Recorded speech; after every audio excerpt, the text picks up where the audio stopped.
ప్రపంచానికి వెలుగును చూపేది సూర్యుడు. ప్రత్యక్ష భగవానుడే సూర్యనారాయణమూర్తి. ఆయన దర్శనం మనం నిద్రలేచిన వెంటనే ప్రాతఃసంధ్యలో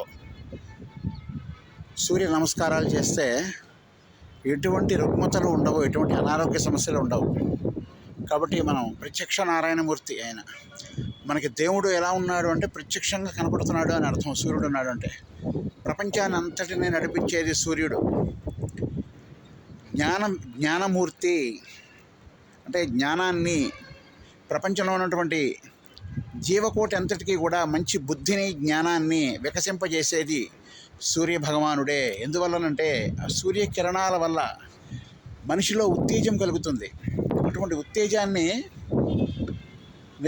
నిద్రను పోయేటువంటి వాడిని కూడా లేపి బద్ధకాన్ని వీడి ఆ సూర్యకిరణాలు ఒంటికి తగలగానే ఏదో తెలియని ఉత్సాహం, ఏదో తెలియని ఒక అనంత శక్తి మనలో ఉద్భవిస్తుంది.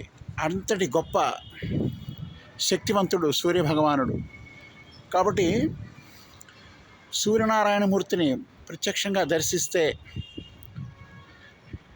ఎటువంటి అనారోగ్య సమస్యలు ఉండవు. సూర్యారాధన పురాణాలలో కూడా ఎంతో గొప్పగా వర్ణించబడి ఉంది. సూర్యారాధన, సూర్యుడిని ఆరాధిస్తే ఎటువంటి అనారోగ్య సమస్యలు దరిచేరవు, ఎటువంటి బుద్ధిమాంద్యము, ఎటువంటి బద్ధకం, నిద్రలేమ, ఇటువంటి అన్నీ కూడా తొలగిపోయి పూర్తి చైతన్యమూర్తి అవుతాడు. మనిషి పూర్తి చైతన్యం అవుతాడు.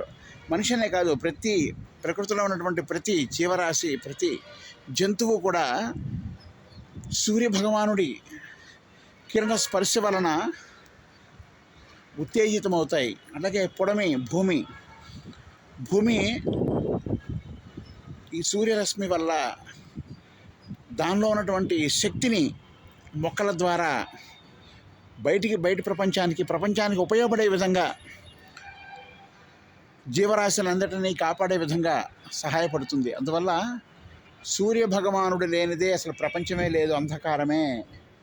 మనకి 4 రోజులు ఏదన్నా వాయుగుండమో తుఫానో వచ్చి మబ్బులు పట్టి ఉంటే మనకి పగలు ఏదో, రాత్రి ఏదో, సాయంత్రం ఏదో, టైం తెలియదు. అసలు మనకి సమయం అంతా తెలియకుండా ఉంటుంది. కేవలం సూర్యుడి వల్లనే మనకి సమయం తెలుస్తుంది.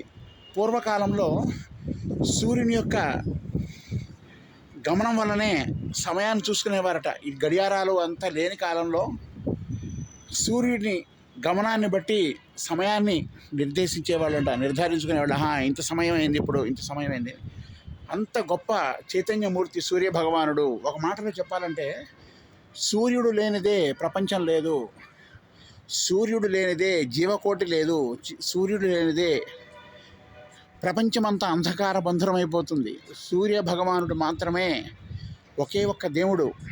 ఆయన ప్రత్యక్ష నారాయణమూర్తి, ఆరోగ్యప్రదాత. కాబట్టి సూర్యారాధన, ప్రతిరోజు సూర్య నమస్కారములు చేయటం, సూర్య భగవానుడి నమస్కారం చేయటం, సూర్యుని దర్శించుకోవడం. సూర్యుడు నమస్కార ప్రియ సూర్య అని నమస్కారం చేస్తే చాలు, మనస్ఫూర్తిగా సూర్యభగవానుడికి ఎదురుగా నిలబడి, తూర్పు వైపు నిలబడి నమస్కారం చేసుకుంటే ఎటువంటి బుద్ధిమాంద్యం ఉండదు, ఎటువంటి అనారోగ్యములు ఉండవు. అటు శారీరకంగా ఇటు మానసికంగా కూడా మనిషి ఆరోగ్యంగా ఉత్తేజితవంతంగా ఉంటాడు.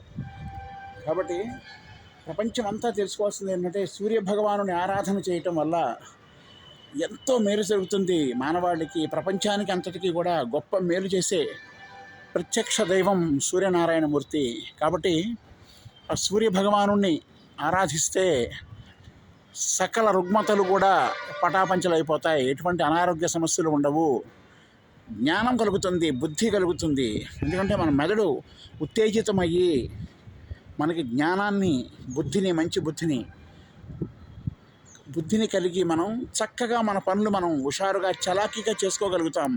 అదే మబ్బులు పట్టి ఉన్నాయనుకోండి, అసలు కూర్చున్న చోట్ల నుంచి లేవబుద్ధి కాదు, బద్ధకం పెరిగిపోతుంది.